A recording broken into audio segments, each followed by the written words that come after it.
Welcome back to the Deep Dive. Today, we're jumping into Tess Gerritsen's thriller, The Summer Guests. Yeah, quite a ride, this one. Definitely.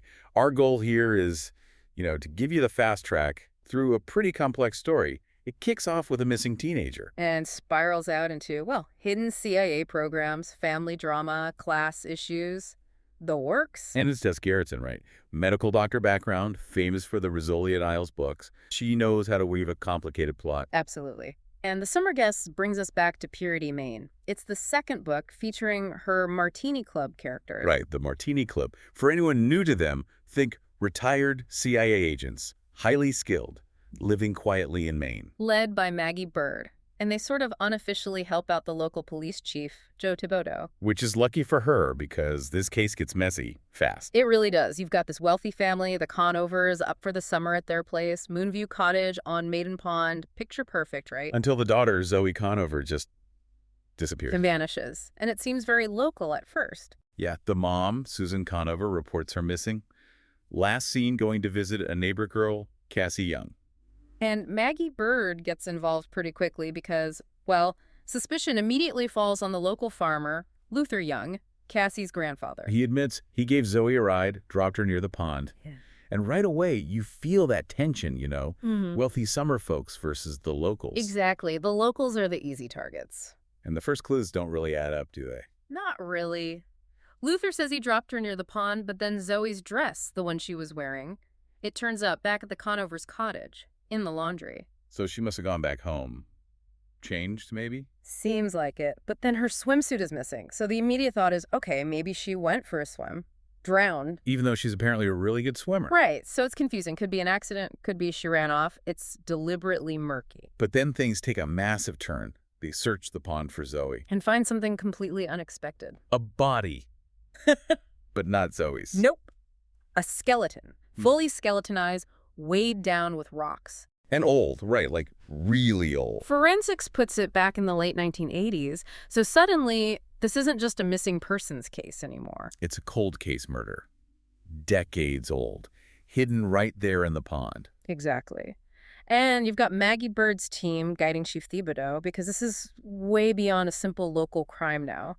It has these unthinkable ties to long-buried secrets, as the source puts it. That phrase really captures it. And finding that skeleton, it just amplifies all the existing tensions and purity, doesn't it? Oh, absolutely. Especially between the Conovers and some of the year-round residents, like Reuben Tarkin. He lives across the pond.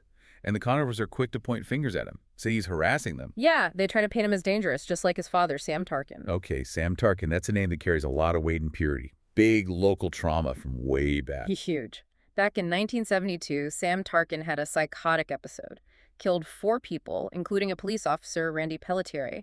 It scarred the town. And the Connors are basically saying, like father, like son, about Reuben. Right, trying to leverage that old fear and prejudice.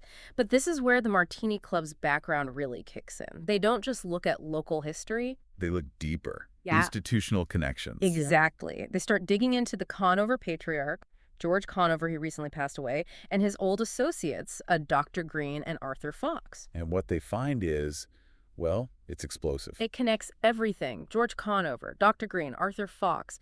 They were all involved in Project MKUltra. MKUltra, the CIA program. Illegal drug testing, mind control experiments on civilians back in the 60s and 70s. That's the one. A massive government secret lurking beneath this quiet town. So this completely changes the story of Sam Tarkin's breakdown in 72. It really does. Reuben Tarkin eventually tells Maggie the truth. His father, Sam, wasn't just mentally ill, he was a victim. A victim of MKUltra. Yes. They experimented on him. The drugs they gave him caused that psychotic break, led to the murders. Oh, wow.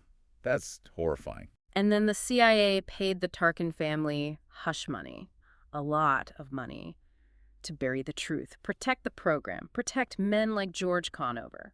So the Conovers kept coming back, summer after summer, acting like lords of the manor. While the Tarkins lived across the pond, dealing with the fallout, the stigma, the trauma, all because of the secret the Conovers helped keep. It just poisoned everything. And the cover-up didn't stop with Sam Tarkin did it. There was someone else who knew too much. Vivian Stillwater. She was George Conover's mistress, but also Dr. Green's assistant. She knew about MKUltra, saw what happened to Sam Tarkin. And she wanted out, wanted to talk. Apparently so. She quit. But Dr. Green couldn't risk exposure, so he drugged her. Just like they did with Sam Tarkin. Seems like it. Led to her having her own psychotic episode. She was found wandering on a highway, confused, and was killed by a car, made to look like a tragic accident. Another life destroyed to protect the secret. It explains why Maggie found Vivian's missing person file near the Sam Tarkin stuff. It was all connected. All part of the same cover-up, institutional liability. Okay, wait. So we have MKUltra, Sam Tarkin, Vivian Stillwater, all this massive CIA history. But the skeleton in the pond Was from the late 80s, decades after MKUltra was supposedly shut down, and years after Vivian's death. So it's not an MKUltra victim. No, and that's the twist. The institutional history provides the atmosphere, the culture of secrecy and entitlement, but the skeleton itself, that's a different secret altogether. A family secret, not a government one. Exactly. It forces the investigation down a completely different path, back to the Conover family dynamics. So Chief Thibodeau has to refocus. She shows the family a forensic sketch of the victim's face. Hoping someone recognizes her, and someone does. Elizabeth Conover, Ethan's mother.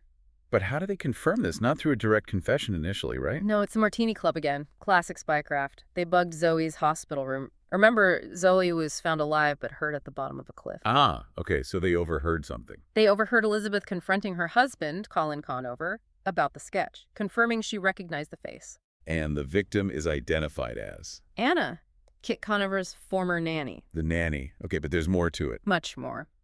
Anna wasn't just the nanny. She was having an affair with Colin Conover. And she was pregnant with his child when she disappeared back in the 80s. Wow. So Colin knew about the pregnancy. He admits the affair, the pregnancy, but he claims his father, George, handled it, told him Anna just quit and left town. He insists he didn't know she was murdered. He thought the secret was just embarrassing, not lethal. So George covered up the affair and pregnancy, but maybe not the murder itself. Who actually killed Anna? The focus shifts, naturally, to Colin's wife, Brooke Conover, and then the police find something damning. What's that? Susan, that's Zoe's mother, finds one of Zoe's earrings in the trunk of the car Colin and Brooke use. Zoe's earring. So Susan thinks Colin attacked Zoe. That's her immediate assumption. She confronts Brooke, and that's when everything really explodes. The final confrontation. Yes, Brooke just snaps. She attacks Susan, tries to drag her towards the pond to drown her. And confesses. Confesses everything. Killing Anna back in the 80s because she found out about the affair, the pregnancy, saw Anna as a threat to her marriage, her status. A crime of passion and preservation of her family image. But why attack Zoe now? Because Zoe found the skeleton, Zoe accidentally stumbled upon Anna's remains in the pond. Oh, so Zoe finding the body threatened to expose the original murder. Exactly. Brooke couldn't let that happen. Same motive. Really protecting the family's secrets, burying the truth. That culture of cover-up started by George and the MKUltra secret, it just filtered down. So the institutional secrecy basically created the perfect environment for this kind of family violence and cover-up to happen later. You could definitely argue that. It set a precedent.